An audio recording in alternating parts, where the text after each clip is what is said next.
What up? Got a question from Constantine. I think Constantine's in Europe. He said, I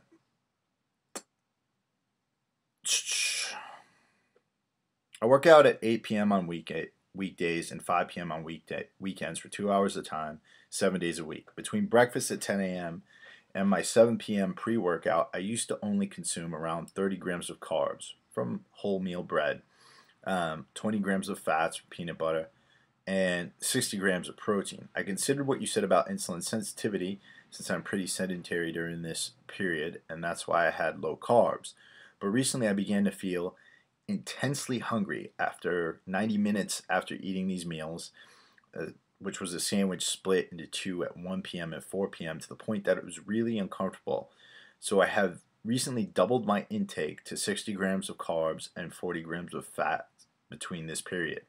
I definitely don't feel hungry anymore, but do you think this is too much of a jump and I will begin to put on too much fat? Other than this, my macros are 300 grams of protein, 265 grams of carbs, and 80 grams of fat. I can't tell you what my body fat percentage is, but I have attached a photo. So he looks pretty lean, from the photo at least. So let's think about this. If you are experiencing issues with hunger, becoming intensely hungry, you really need to look at the food you're eating prior to that. Why do I say this? So this guy is eating two sandwiches, one at 1 and one at 4.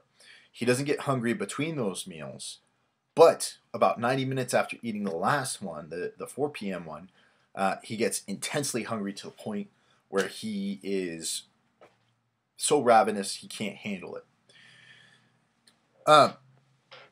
So let's think about how carbohydrates work in the system. He's eating just enough carbohydrates there to raise his blood sugar, and as he raises his blood sugar, the hormone insulin goes to work and starts shuttling the glucose, which is the blood sugar, out of his bloodstream and shuttling it to different cells around the body, muscle cells and liver cells.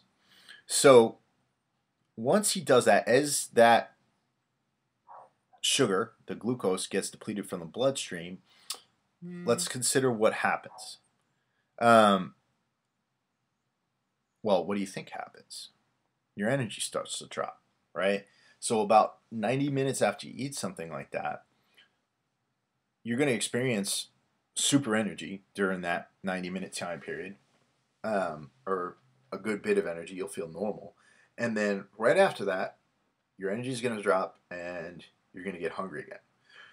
One thing to consider that I do with my clients who don't have appetites at all is I start to put a little bit of fruit in their meals, because I know that once they get that insulin spike, once the insulin goes up, the glucose goes through the bloodstream and it gets removed, they're going to get hungry, so they'll eat again.